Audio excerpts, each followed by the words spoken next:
Hey, my name is Megan. I'm a Canadian artist here on Vancouver Island, and I make short videos to help artists get started. Okay, let's get right into the video. So I've got a bunch of my paintings laid out right here. I know how hard it can be to choose reference photos when you first get started. So I figured I'd walk you through my process and maybe give you some easy pointers on how to choose reference photos. In this top row here, I've got a bit more of the challenging paintings, and I'll explain why. I think they're a little bit more challenging. And down here, I've got the easier ones, easier per se. They all are challenging in their own way, but these ones are a little bit more approachable for a beginner. So I'm going to walk you through that. The first one I want to touch on is color. And color is really important when selecting because you really want to look at reference photos that don't have too many different colors that you're going to need to mix. As a beginner, I know it's really challenging a lot of the time when you're mixing colors, and it's really overwhelming if a painting has tons of different colors in it. So like this one over here, I'm gonna bring these up close so you guys can see them. This one has a lot more colors versus something like this. You're gonna end up working with a more limited palette on some of these ones at the bottom here. Specifically, the ones without backgrounds, I tend to suggest people start out with paintings without backgrounds because backgrounds can be a little bit more intimidating because you're having to mix the subject and then also the background on top of it. I would say starting out with a limited color palette is probably the way to go when it comes to color. And then the next thing you want to look out for is shapes that are easier to paint. The easiest way to explain this is to just look for the simple geometric shapes. So we all know spheres and cubes and cylinders. You want to look for that when it comes to objects to paint. Specifically, if you're doing still life paintings, I find those are the easiest place to start. So something like this little one here, which is a tomato. So we're going to call that a sphere because that is pretty close to a sphere. I will put a sphere here. It is round and you can see very similar shadowing as you would in a sphere. So you can even practice painting to start basic shapes. A lot of the time that's an exercise they do in art class where you just paint basic shapes and you get the shading right. You're playing with the color, just one color, and that will help you develop some of that skill. And then you can move on to harder subjects with more textures and more shapes that are a little bit more complex than just a circle or something round.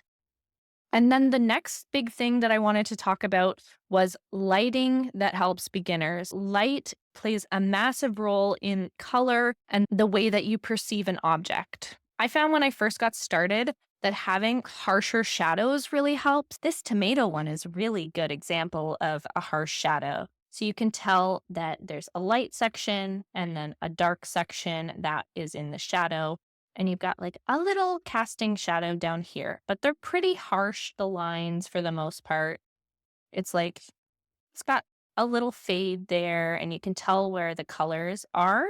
And I find these are easier to work with than some of the other things. With these ones, there is a lot of shadows and there's different movement in the material. So it's going to be a little bit more challenging. You've also got patterns and stuff you're playing with, which is another thing I wanted to touch on later on. And then you've got something like this, which is a pretty harsh line as well. You can tell the light is coming from this direction.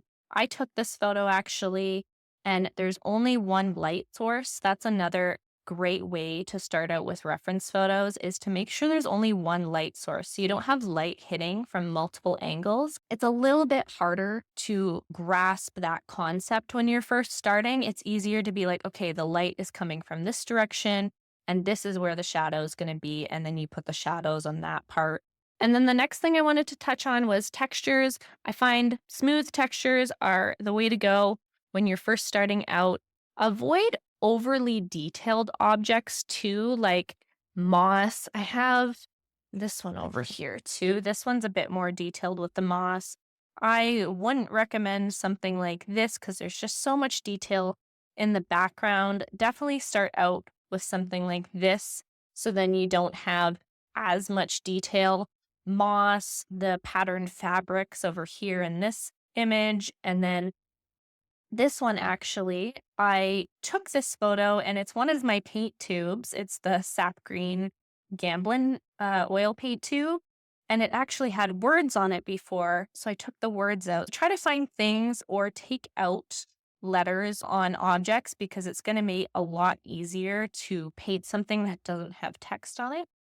And then the final point I have is to encourage you to experiment. It is really important to experiment with different brush strokes, blending, not being afraid to do the same objects over and over again. So a lot of the times I've painted tomatoes. I've painted tomatoes so many times now. I haven't brought this one up to the camera yet.